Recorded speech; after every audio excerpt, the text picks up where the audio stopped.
पुणे जिल्हा परिषद पुणे ऑनलाईन शिक्षण वर्गामध्ये आपल्या सर्वांचे सहर्ष स्वागत आहे। आज आपण शिकणार आहोत इयत्ता दुसरी विषय गणित, बेरीज वजाबाकीची जोडी, पान नंबर 30 व 31। या घटकाची अध्ययन निष्पत्ती आहे आणि माझा परिचय आहे। मुलांनो, तुम्हा सर्वांना 2 अंकी संख्येची बेरीज वजाबाकी करता येते ना? हो। मग आज आपण बेरीज वजाबाकीची जोडी कशी लागते ते शिकूया। 10 + 12 = 22 या उदाहरणातून वजाबाकीची 2 उदाहरणे कशी मिळतात ते आता आपण पाहूया। प्रथम आपण आलेल्या उत्तरातून पहिली संख्या वजा करूया। 22 - 10 = 12 म्हणजेच बेरजेच्या उदाहरणातील दुसरी संख्या हे आपल्याला उत्तर मिळाले। आता बेरजेच्या उत्तरातून दुसरी संख्या वजा करू, म्हणजेच 22 - 12 = 10 ही पहिली संख्या उत्तर मिळाले। आता बेरजेचे दुसरे उदाहरण पाहू। 71 + 22 = 93 या उदाहरणाच्या वजाबाकीच्या जोड्या तयार करू। बेरजेच्या उदाहरणाचे आलेले उत्तर 93 वजा पहिली संख्या 71 बरोबर उत्तर मिळाले दुसरी संख्या 22।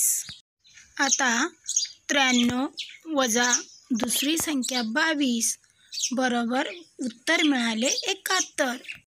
म्हणजेच बेरजेच्या उदाहरणातून वजाबाकीच्या 2 जोड्या मिळतात, मात्र 5 + 5 = 10 या बेरजेतून 10 - 5 = 5 ही एकच वजाबाकीची जोडी मिळते, कारण या बेरजेच्या उदाहरणात पहिली आणि दुसरी संख्या समान आहे।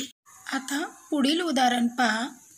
वेदश्रीने पुस्तकाची 9 पाने वाचली, आणखी किती पाने वाचली म्हणजे 15 पाने वाचून होतील? या उदाहरणात काय दिले आहे तर वाचायची एकूण पाने आणि वाचून झालेली पाने, आणि काय विचारले आहे तर आणखी किती पाने वाचायची आहेत। यासाठी काय करूया, बेरीज की वजाबाकी? मी वजाबाकी करते। मी 15 मधून 9 काढून घेते आणि किती उरतात ते पाहते। 15 - 9 = 6। मी पुढे मोजून बेरीज पूर्ण करतो, त्यावरून वजाबाकीचे उत्तर मिळते। 9 + 6 = 15, म्हणून 15 - 9 = 6।